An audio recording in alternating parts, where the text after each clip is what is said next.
Kw'izina rya Data n'irya Mwana n'irya Mutima Mweranda, amen. Bene wacu dusangiye ukwemera muri Yesu Kristu, nitugire Kristu. Uno munsi dusabikanye ijambo ry'Imana dusanga muri Bibiliya mu gitabo c'Abanyaroma. Ni ku kigabane cyaho cy'umunani kuva ku karongo ka 18 kugeza ku ka 30. Ijambo ry'umutwe riravuga ngo Ubuninahazwa twimirije. Jewe niyumvira ko amagorwa y'iki gihe turimo ataho ahuriye n'ubuninahazwa tuzohishurirwa. Erega ibiremwa byose birarindiranye igishika cishi igihe Imana izokwerekanira abana bayo. Naho ibiremwa byose vyaguye mu buja bw'ibitagira mvura, sivyo vyagishakiye, vyavuye ku Mana ibigaba, ariko birizigiye yuko bizokira navyo nyene bwa buja bw'ibibora ngo bishikire umwidegembyo w'ubuninahazwa bw'abana b'Imana. Erega turazi yuko gushika ubu ibiremwa byose vyiganyira bikaniha nka kumwe k'umuvyeyi ari kunda. Kandi ga si ibyo gusa, na twebwe nyene naho tumaze kuronka ingabirano za mbere za mutima, turaciganyira mu mutima twiteze itunga ry'abana, irokoka ry'umubiri wacu. Twaramaze gukira, ariko biracari mu mwizigiro. Erega kubona ibyo wizigiye ntikuba kukiri ukwizigira. Ibyo umuntu abona ashobora kubyizigira gute? Ariko ko twizigiye ibyo tutarabona, bidutuma tubirindirana ingoga zintashinguka. Niko na mutima aradufasha kubera intege nke zacu, kuko tutazi ico twosaba nk'uko bikwiye. Wenyene ubwiwe aradusabira akaniha iminiho itavugwa. Ubusuzuma imitima nawe aramenya ico mutima yiyumvira, kuko mutima atwambariza nk'uko Imana ibishaka. Na kare turazi yuko byose bibera neza abakunda Imana, abatowe nk'uko ibishaka. Abo yashimye kumenya kera, yarabageneye kuva kera kuzosa n'ishusho y'umwana wayo, kugira ngo uwo mwana abe imfura muri bene wabo benshi. Abo yigeneye nibo kandi yatoye, abo yatoye nibo kandi yagize intungane. Abo yagize intungane nabo nibo kandi yaninahaje.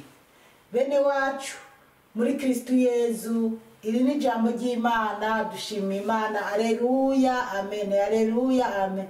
Aleluya, amen, amen.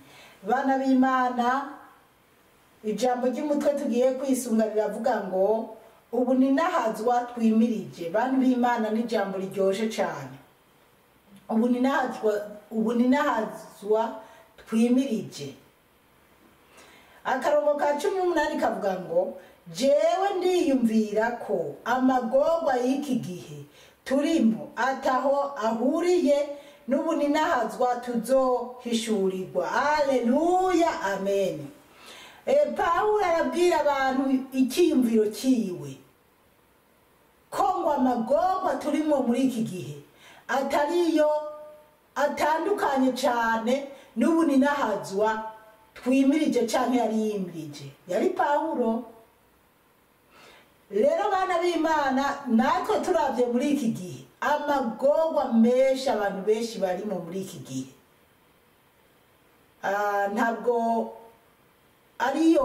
ntabwo dukwiye guheranwa n'agahinda, kuko ubuninahazwa twimirije nibwo bwiza, nibwo buryoshe gusumba ibiri muri iyi si. Usibye ko hari abantu mu isi nabo babona ko bahiriwe. Kandi rero bana b'Imana, abantu dushobora kubabona bagendera mu mamodoka meza, baba mu mazu azimbye meza, bafise indege zizimbye, bagendera mu biguruka, mbese byaraheze mu isi, ariko bafise impundu n'amaganya bisumba ibyo batunze. Imana idutabare cyane. 19 Erega ibiremwa byose birarindiranye igishika cishi igihe Imana izokwerekanira abana bayo. Ngo ibiremwa byose ngo birindiriye igihe kizoshika ngo Imana ikerekana abana bayo, abana bayikoreye, abana bagendeye mu nzira nziza. 20 akavuga ngo naho ibiremwa byose byaguye mu buja bw'ibitagira mvura, sibyo byabyishakiye, byavuye ku Mana ibigaba, ariko birizigiye. Ngo ibiremwa byose byaguye mu bintu bitagira mvura, baba abantu bazi ubwenge, byaba n'ibiremwa nk'ibikoko n'iki, ariko hasa abantu b'Imana dukwiye kumenya twebwe abantu twebwe tuzobazwa.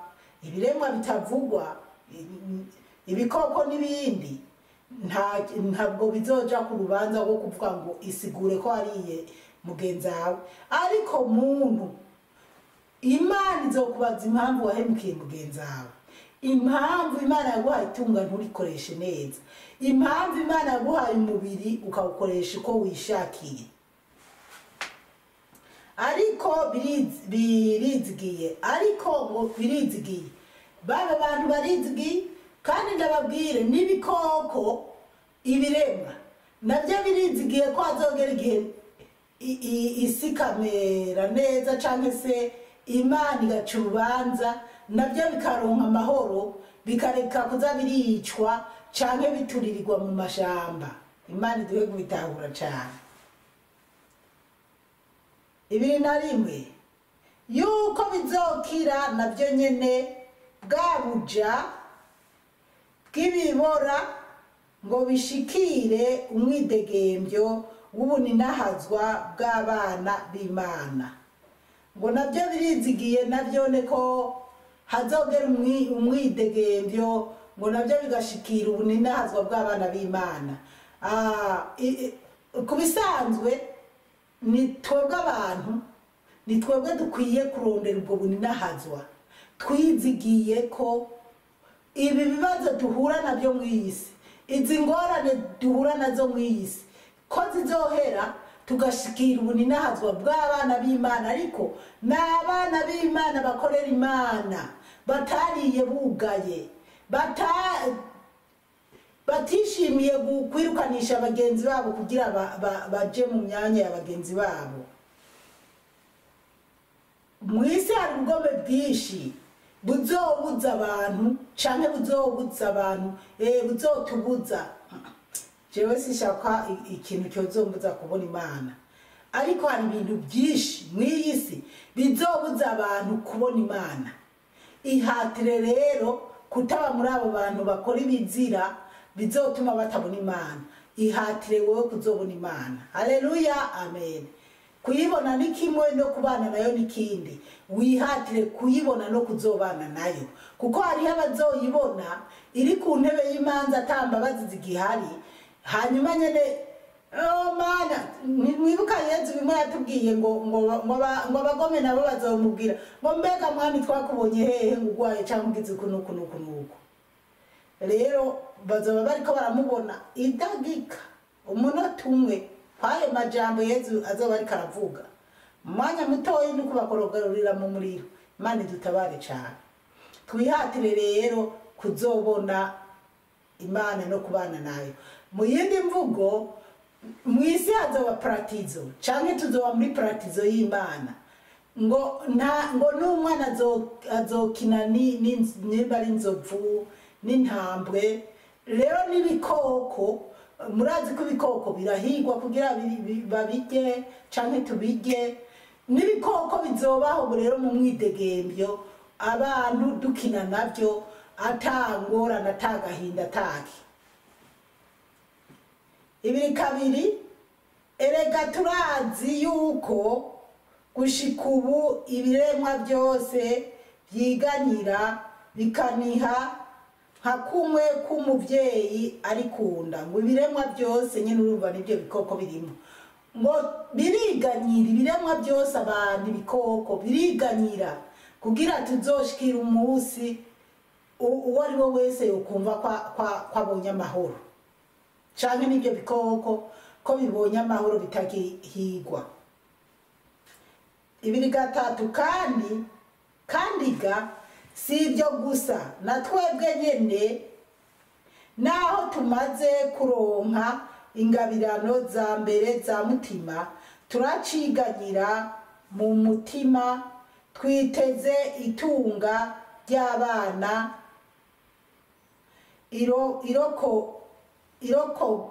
irokoka ry'umubiri wacu. Ngo natwebwe nyene, Pawulo yavuga ngo natwebwe nyene abo bari kumwe. Rero muri rusangi yabwira isi yose, yari kumwe n'abantu bamwe na bamwe yari i Yerusalemu, ariko ngo twese abizeye turacyarindiriye kubohorwa, kubona Yezu Kristu aje gukuraho ibitubangamira byose n'ibitubabaza n'ingorane, hanyuma tukabana nawe. Rero yaba abantu bose, abantu muzi ko dufise ingorane nyinshi, abantu benshi turahohoterwa canke se abantu benshi barahohoterwa. Najewe nyene burya nohohoterwa. Nzi ko hari imyaka nabayeho mpohoterwa, mbabazwa, ariko nyene Imana ihindura ibihe. Haleluya, amen. Abagutoteza bagafata umunwa canke se bagahindura amajambo. Imana iduhe gutahura cyane. Wowe nyimba ari abantu bagutoteza, uze wibuka ati mwijuru hari Imana ibiri byose irikira bibona. Umunsi ntazi Imana izobihindura. Ibiri na kane, twaramaze gukira ariko biracari mu mwizigiro. Erega kubona ibyo wizigiye ntikuba kukiri ukwizigira. Ibyo umuntu abona ashobora kubyizigira. Ibyo umuntu abona ashobora kubyizigira gute?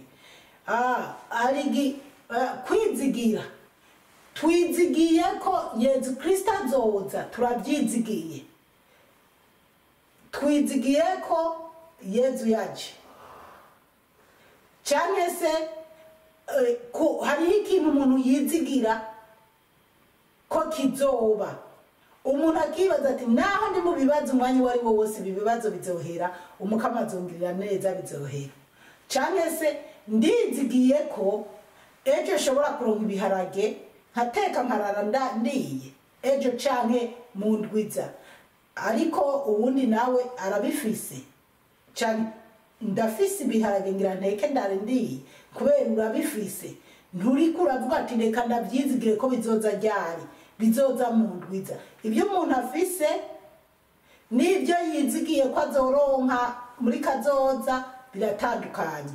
Rero turizigiye ko Yesu Kristo canke se umukama Imana azomara ibibazo byose turimo, tukisanga turi mu mwidegembe, aho umubiri udapfa. Hano yigeze kubivuga ko twizigiye kwigihe bizogenda neza n'imibiri yacu ntibigipfa. Twizigiye rero ko ibi turimo mu isi, bana b'Imana, mu isi turahangayitse cyane, ariko umwanya tutazi bizohinduka. Twizigiye ko bizohinduka, twizigiye ko Yesu Kristo azoza agaca urubanza, isi igahera, hagatangura isi shasha, cyane tukabana mu bwami bw'ijuru nk'uko Bibiliya ibivuga. Kuko hari abusanga bashimangira ngo tuzoba mu isi shasha, abandi tuzoba mu bwami bw'ijuru, abandi tuzoba muri paradizo. Ariko icyo tuzi, icyo jewe nizigiye ni kimwe, nuko nzi ko umuntu yizera Imana azobana n'Imana, aho Imana izobiri nawe niho azoba ari. Byo kuvuga ngo twoba mu isi shasha Imana yibereye mu ijuru, siko bizogenda.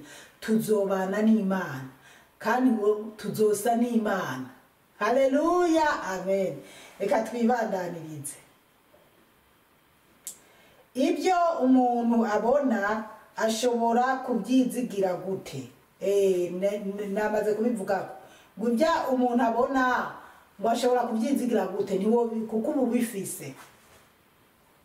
Ariko ko twizigiye ibyo tutarabona bidutuma tubirindirana ingoga z'intashikirwa. Ni nkaho namaze kubivuga, ibyo nyene twizigiye bituma turindirana. Dukwiye kwama tugabye dufise igishika cyo kumva ati n'ubu Yesu yokubita inzamba, n'ubu Yesu yoja guca imanza, tukaca tunezeye. Urumva abizera neza babirimo neza baba bumva ati n'ubu Yesu yoza twojana, cyane n'ubu Yesu yoza guca imanza noja mu bana beza. Umuntu rero yizera Imana abirimo neza, aba yizeye neza. Kubera mu isi hari abantu batazi n'uruhande barimo, umubwira ngo je sinzi ngo nyimba nzoja mu ijuru, nyimba nzoja mu muriro, ngo ntabyo nzi.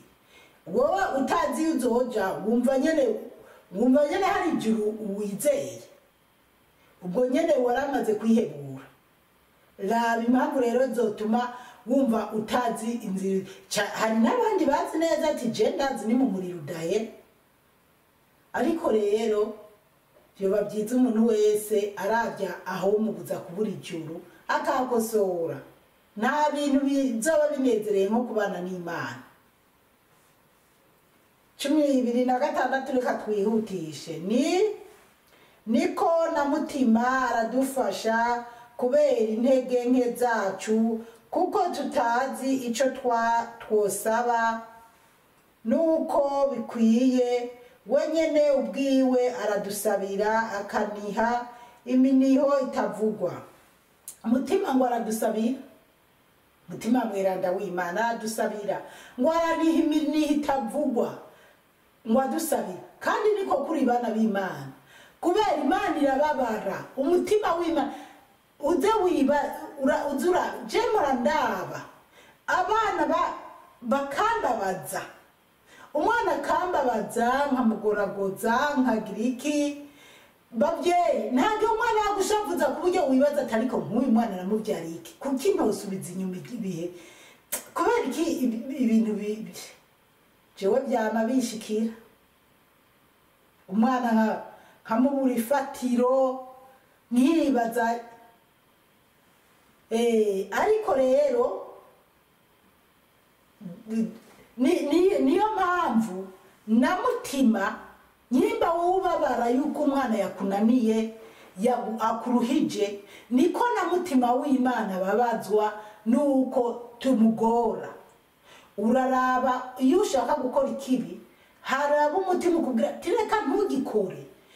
reka kandi ukagira ugahatira kote ndazi ko ari icyaha mugabo nta kundi no bigenza ugakora icyo cyaha uzi neza ko ari icyaha ukoze uvuga ati ninafatwa nagowe mugabo nta kundi no bigenza kandi mutima mweranda ariko arakubwira ati reka ntugikore ugaca ukora icyo cyaha wibaza ko mutima mweranda nezerwa arababara Imana irababara igatunura kabiri kugira ababyeyi mwabyaye kujya umwana kubabaza ugatuntura ukumvura urabuza amahoro kubw'umwana niko na mutima mweranda atuntuzwa no kubona umuntu yase kumvira ijwi ryiwe ngo agendere mu murongo mwiza mpaka akishora kwiba akishora mu busambanyi akishora mu mapornography akishora kubesha akishora guca urubanza rwa ngotagone akishora kuja mu butinganyi akishora gufata abana b'abandi mbega ibibi byose bibaho bikabukoranira uri umugore umutima ukakubwira ati reka guhaza ujya mwata sije na kivyaye cyashaka n'igipfe kirakarusha bani b'Imana ibi babaza rero ni byinshi nimba twebwe tubabazwa n'abana tuba twarabyaye n'Imana yatubyaye iyo twase kumvira mutima waye mweranda ni kwituntura kandi hari igihe hagera umubyeyi agakura amaboko ku mwana niko n'Imana igera ikadukura kwa amaboko ikatwihorera rero twumvire mutima mweranda w'Imana kugira Imana itwishimire 28 na kare turazi yuko byose bibera neza abakunda Imana abatowe nkuko ibishaka ngo byose bibera byiza abana bizera Imana abakunda Imana abatowe n'Imana mbega bagenda mu buntu bw'Imana nkuko Imana ibishaka 29 aho yishimiye kumenya kera abo yashimye kumenya kera yarabageneye kuva kera kuzosa n'ishusho y'umwana wayo kugira ngo uwo mwana abe imfura muri bene wabo beshi haleluya amen ngo bayishimiye mbega banezereza Imana ngo tuzosa n'umwana wayo tuzosa na Yesu Kristo haleluya amen ngo kandi uwo mwana ngo niwe fura muri bene wabo beshi rero Yesu ni mwene wacu ni musaza wacu turi bashiki biwe ahandi ni papa rero abantu b'Imana Yesu niwe fura muri bene wabo beshi haleluya amen abo yigeneye nibo kandi yatoye nabo abo yatoye nibo kandi yagize intungane abo yagize intungane nabo nibo kandi yaninahaje rero bana b'Imana umuntu wese aremwa Imana imukunda kuko niyo imurema usibye ko ngaha mwisi nukuraba neza icyo maze kubona Imana yaravangiye nukuvuga shitani yaravangiye Imana ni wa murima w'ugwafu n'ururo umubibyara uburo bwiza umwasa agaca agenda agashira mu gwafu aho bamaze kubibona byameze abakozi tireka tugende turandura urwafu hanyuma umubibyi iti nimureke bikurane bizisobanura bimaze gukura rero no ngaha muri iyi si harimo abantu bavyawe na shitani bavuka mbega mu myuka y'abadayimoni harimo abantu tugenda natari uko bavuye ku Mana n'abandi bavuye ku Mana by'ukuri ni wabona warananiranye kuba woja mu murongo mwiza ibintu bibi byose bigutaha ko bakakuraho ifatiro uraraba neza ntuzobura urubuto rubi rwatewe n'umwasi Satani rero niko Satani yavangiye Imana ibiba n'ubwo gwafu ariko nawe urabe ko uri umwana w'Imana by'ukuri, kuko abantu twaremwe n'Imana, ariko uzoshima abataremwe n'Imana nabo Satani nabo yititse mu kizi bibamo. Rero twisuzume turabe by'ukuri ko turi abana b'Imana, turiko turagendera mu murongo mwiza. Gukora ikosa urarikora, ariko ukamenya ati nakoze ikosa, nahemutse Imana, ukikosora ukaba umwana mwiza. Imana yo mu ijuru ibahezagire, mwarahezagiwe n'Imana. Ku izina rya Data n'irya Mwana n'irya Mutima Mweranda, amen. Turagusenga Yezu, turakuninahaza.